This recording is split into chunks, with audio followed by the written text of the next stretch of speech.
शैव धर्म। तो दूसरा पॉइंट हमारा क्या आता है इसमें, शैव धर्म आता है। शैव धर्म की अगर हम बारे में बात करते हैं तो अगर आपसे पूछा है कि शिव की पूजा करने वाले भक्त को क्या बोलते हैं, शैव धर्म। और यदि हमसे कहा जाए कि शिव से संबंधित जो धर्म है उसे बोलते हैं शैव धर्म। अच्छा, शैव धर्म आप जानते हैं कि नाम सुना होगा आप लोगों ने, भगवान शिव। और भगवान शिव का उल्लेख सबसे पहले ये सर्वप्रथम कहां से मिलता है, तो आपसे पूछा है कि सर्वप्रथम उल्लेख कहां से मिलता है, ऋग्वेद से। कहां से, ऋग्वेद से। किस नाम से, रुद्रदेव या रुद्र नाम से मिलता है। अगर आपसे पूछा जाता है कि बताइए कि भगवान शिव जो है, अर्थात कह सकते हैं कि जो शिवलिंग की पूजा मिलती है वो सबसे पहले कहां से मिलती है, तो शिवलिंग की सर्वप्रथम जो पूजा मिलेगी वो मिलती है मत्स्य पुराण से। शिवलिंग की सर्वप्रथम पूजा का उल्लेख, तो आंसर आपका हो जाएगा यहां से मत्स्य पुराण। ठीक है, मत्स्य पुराण से होता है। और यदि आपसे पूछा जाता है यहां से, तो हमें ये भी ध्यान रखना है कि जो शिव हैं उनके 8 जो रूप हैं वो कहां से मिलते हैं, शिव के 8 रूप, शिव के 8 रूप का उल्लेख, रूप का उल्लेख, तो आंसर आपका हो जाएगा कौशिक। और दूसरा का कौन सा, एक हम बात कर रहे हैं कौशिक के और दूसरा हम बात कर रहे हैं यहां से सतपथ। सतपथ मतलब ब्राह्मण जो है ये दो आपसे इनसे प्राप्त होता है, ब्राह्मण से। तो शिव के 8 रूप मिलते हैं, कौशिक के और सतपथ ब्राह्मण से मिलते हैं। और यदि आपसे क्वेश्चन पूछा जाता है यहाँ से, तो आप ये भी ध्यान रखना है कि जो अगर आपसे पूछा जाता है कि गुप्त काल के अंदर, किसके अंदर, गुप्त काल के अंदर त्रिमूर्ति का निर्माण किया गया था। त्रिमूर्ति जो है वो किसकी है, त्रिमूर्ति। या अगर हम बात कर रहे हैं तो आंसर आपका हो जाएगा त्रिमूर्ति में 3 लोग हैं, कौन कौन से, ब्रह्मा और विष्णु और महेश। महेश मतलब आप क्या देंगे, शिव, महेश।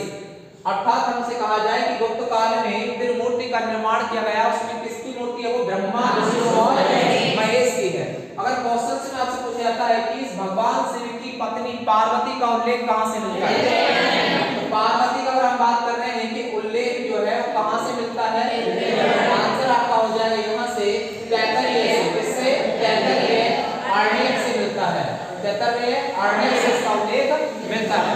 अगर आपसे पूछा डायनोसिस जो है वो किस नाम से, किसे जाना जाता है, डायनोसिस के नाम से जाना जाएगा, डायनोसिस नाम से जाना जाता है भगवान शिव। अच्छा, उल्लेख किसने करा, किसने करा है, इसका उल्लेख करा है। ठीक है, ये अगर आपसे क्वेश्चन पूछा जाए तो आप बता सकते हैं कि मेगास्थनीज ने डायनोसिस नाम से शिव का क्या करा है, उल्लेख करा है। अब क्वेश्चन से यहां से हम बात करते हैं तो आप ये भी जानते हैं कि जो शैव धर्म है, इस शैव धर्म के अंदर ही क्या मिलते हैं, कुछ संप्रदाय भी मिलते हैं। जिसे आपसे पूछा था वामन संप्रदाय के अनुसार शैव धर्म में कितने संप्रदाय हैं, 4। कितने थे, 4। तो अगर मैं पहला बात कर रहा हूं तो आप ध्यान रखना है इसमें, पहला कौन सा आपका पाशुपत। वामन संप्रदाय के अकॉर्डिंग अगर आपसे पूछता है कि वामन जो पुराण है, इस पुराण के अनुसार कितनी संख्या इनकी, 4 है। और 4 में अगर आपसे पूछते हैं तो पहला कौन सा है, आप कह देंगे पाशुपत। और दूसरा कौन सा है, आप कह देंगे लिंगायत। कौन सा हो जाएगा, लिंगायत हो जाएगा। और तीसरा कौन सा हो जाएगा, आप कहेंगे कापालिक। क्या हो जाएगा, कापालिक। तो यहाँ तीसरा संप्रदाय कापालिक होता है और चौथा कौन सा है, काला। ये यहाँ पर जो है 4 संप्रदाय मिलते हैं। वामन पुराण के अनुसार शैव धर्म के संप्रदाय कितने, 4। पहला कौन सा, पाशुपत, दूसरा लिंगायत, तीसरा कापालिक, चौथा काला हो जाएगा। क्वेश्चन से पूछा था पाशुपत के बारे में, तो आपसे पूछा जाए सबसे प्राचीन संप्रदाय शिव धर्म का, आप कहेंगे पाशुपत। कौन सा है, पाशुपत। अच्छा, पाशुपत के संस्थापक कौन, आप कहेंगे। अगर इसके संस्थापक पूछा जाए तो आपका आंसर होगा लघु लीश थे, जो कि भगवान शिव के कितने अवतार माने गए थे। कौन से थे, 18 अवतार। लिंगायत के बारे में अगर हम बात करते हैं तो आप ये जानते हैं कि लिंगायत यहाँ से दिया गया है, तो लिंगायत में कैसे दक्षिण भारत का सबसे प्राचीन संप्रदाय लिंगायत का कौन सा था, लिंगायत। इसके उपासक क्या कहलाए, लिंगायत और जंगम कहलाए। क्या कहलाए? जंगम कहलाए। अगर आपसे पूछा जाता है कि अगर आपसे पूछा जाए कि शिवलिंग की पूजा किस संप्रदाय में होती है? लिंगायत में होती है। किसमें? लिंगायत में होती है। तो हम ये कह रहे हैं कि लिंगायत के बारे में आपको यहाँ तक जानकारी। इसके अगर आपसे पूछा जाए कि संस्थापक कौन है, तो अल्प्रभु या फिर क्या है? वत्स। क्या है? वत्स।